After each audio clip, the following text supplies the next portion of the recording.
In the days when the judges ruled, there was a famine in the land, and a man of Bethlehem in Judah went to sojourn in the country of Moab, he and his wife and his 2 sons. The name of the man was Elimelech, and the name of his wife Naomi, and the names of his 2 sons were Mahlon and Chilion. They were Ephrathites from Bethlehem in Judah. They went into the country of Moab and remained there. But Elimelech, the husband of Naomi, died, and she was left with her 2 sons. These took Moabite wives. The name of the one was Orpah, and the name of the other Ruth. They lived there about 10 years, and both Mahlon and Chilion died, so that the woman was left without her 2 sons and her husband. Then she arose with her daughters-in-law to return from the country of Moab, for she had heard in the fields of Moab that the Lord had visited his people and given them food. So she set out from the place where she was with her 2 daughters-in-law, and they went on the way to return to the land of Judah. But Naomi said to her 2 daughters-in-law, "Go, return each of you to her mother's house. May the Lord deal kindly with you as you have dealt with the dead and with me. The Lord grant that you may find rest, each of you, in the house of her husband." Then she kissed them, and they lifted up their voices and wept, and they said to her, "No, we will return with you to your people." But Naomi said, "Turn back, my daughters. Why will you go with me? Have I yet sons in my womb that they may become your husbands? Turn back, my daughters. Go your way, for I am too old to have a husband. If I should say I have hope, even if I should have a husband this night and should bear sons, would you therefore wait till they were grown? Would you therefore refrain from marrying? No, my daughters, for it is exceedingly bitter to me for your sake that the hand of the Lord has gone out against me." Then they lifted up their voices and wept again. And Orpah kissed her mother-in-law, but Ruth clung to her. And she said, "See, your sister-in-law has gone back to her people and to her gods. Return after your sister-in-law." But Ruth said, "Do not urge me to leave you, or to return from following you. For where you go, I will go, and where you lodge, I will lodge. Your people shall be my people, and your God, my God. Where you die, I will die, and there will I be buried. May the Lord do so to me, and more also, if anything but death parts me from you." And when Naomi saw that she was determined to go with her, she said no more. So the 2 of them went on until they came to Bethlehem. And when they came to Bethlehem, the whole town was stirred because of them. And the women said, "Is this Naomi?" She said to them, "Do not call me Naomi. Call me Mara, for the Almighty has dealt very bitterly with me. I went away full, and the Lord has brought me back empty. Why call me Naomi when the Lord has testified against me, and the Almighty has brought calamity upon me?" So Naomi returned, and Ruth the Moabite, her daughter-in-law, with her, who returned from the country of Moab. And they came to Bethlehem at the beginning of barley harvest. Naomi, a relative of her husband's, a worthy man of the clan of Elimelech, whose name was Boaz. And Ruth the Moabite said to Naomi, "Let me go to the field and glean among the ears of grain after him in whose sight I shall find favor." And she said to her, "Go, my daughter." So she set out and went and gleaned in the field after the reapers. And she happened to come to the part of the field belonging to Boaz, who was of the clan of Elimelech. And behold, Boaz came from Bethlehem, and he said to the reapers, "The Lord be with you." And they answered, "The Lord bless you." Then Boaz said to his young man who was in charge of the reapers, "Whose young woman is this?" And the servant who was in charge of the reapers answered, "She is the young Moabite woman who came back with Naomi from the country of Moab. She said, "Please let me glean and gather among the sheaves after the reapers." So she came, and she has continued from early morning until now, except for a short rest. Then Boaz said to Ruth, "Now listen, my daughter. Do not go to glean in another field or leave this one, but keep close to my young women. Let your eyes be on the field that they are reaping, and go after them. Have I not charged the young men not to touch you? And when you are thirsty, go to the vessels and drink what the young men have drawn." Then she fell on her face, bowing to the ground, and said to him, Why have I found favor in your eyes, that you should take notice of me, since I am a foreigner? But Boaz answered her, "All that you have done for your mother-in-law since the death of your husband has been fully told to me, and how you left your father and mother and your native land and came to a people that you did not know before. The Lord repay you for what you have done, and a full reward be given you by the Lord, the God of Israel, under whose wings you have come to take refuge." Then she said, I have found favor in your eyes, my lord, for you have comforted me, and spoken kindly to your servant, though I am not one of your servants. And at mealtime Boaz said to her, "Come here and eat some bread and dip your morsel in the wine." So she sat beside the reapers, and he passed to her roasted grain, and she ate until she was satisfied, and she had some left over. When she rose to glean, Boaz instructed his young men, saying, "Let her glean, even among the sheaves, and do not reproach her. And also pull out some from the bundles for her and leave it for her to glean, and do not rebuke her." So she gleaned in the field until evening.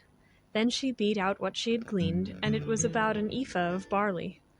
And she took it up and went into the city. Her mother-in-law saw what she had gleaned. She also brought out and gave her what food she had left over after being satisfied. And her mother-in-law said to her, Where did you glean today, and where have you worked? Blessed be the man who took notice of you.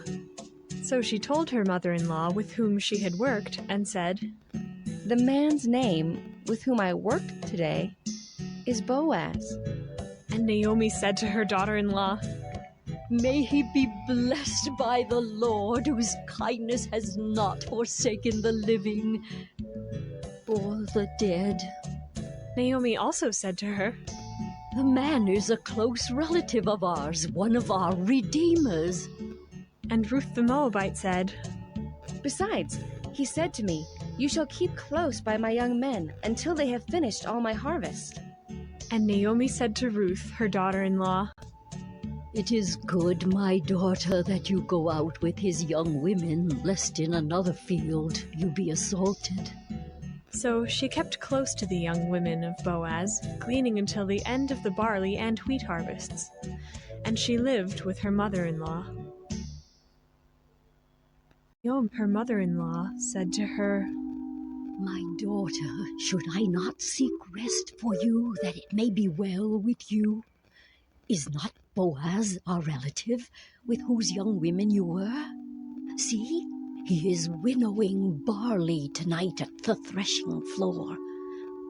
Wash, therefore, and anoint yourself, and put on your cloak and go down to the threshing floor.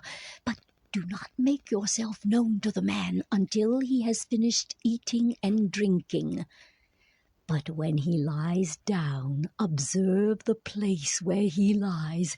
Then go and uncover his feet and lie down, and he will tell you what to do. And she replied, All that you say, I will do. So she went down to the threshing floor and did just as her mother-in-law had commanded her. And when Boaz had eaten and drunk, and his heart was merry, he went to lie down at the end of the heap of grain. Then she came softly and uncovered his feet and lay down. At midnight the man was startled and turned over, and behold, a woman lay at his feet. He said, "Who are you?" And she answered, I am Ruth, your servant. Spread your wings over your servant, for you are a redeemer. And he said, "May you be blessed by the Lord, my daughter. You have made this last kindness greater than the first, in that you have not gone after young men, whether poor or rich. And now, my daughter, do not fear. I will do for you all that you ask, for all my fellow townsmen know that you are a worthy woman. And now it is true that I am a redeemer, yet there is a redeemer nearer than I. Remain tonight, and in the morning, if he will redeem you, good, let him do it. But if he is not willing to redeem you, then, as the Lord lives, I will redeem you. Lie down until the morning. So she lay at his feet until the morning, but arose before one could recognize another. And he said, Let it not be known that the woman came to the threshing floor. And he said, Bring the garment you are wearing and hold it out. So she held it, and he measured out 6 measures of barley and put it on her. Then she went into the city. And when she came to her mother-in-law, she said, How did you fare, my daughter? Then she told her all that the man had done for her, saying, These 6 measures of barley he gave to me, for he said to me, You must not go back empty-handed to your mother-in-law. She replied, Wait, my daughter, until you learn how the matter turns out, for the man will not rest, but will settle the matter today.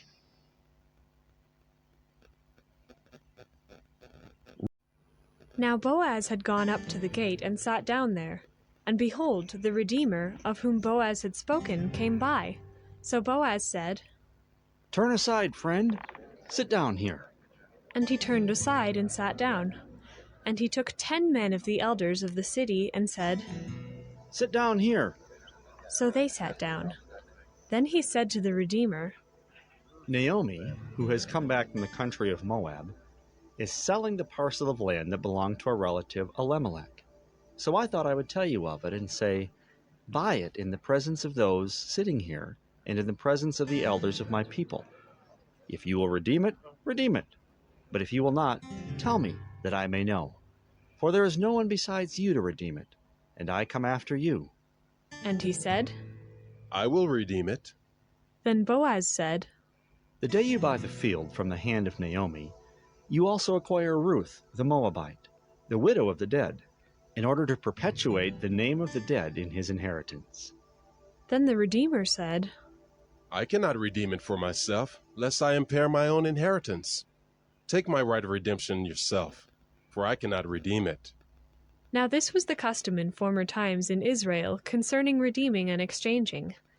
To confirm a transaction, the one drew off his sandal and gave it to the other, and this was the manner of attesting in Israel.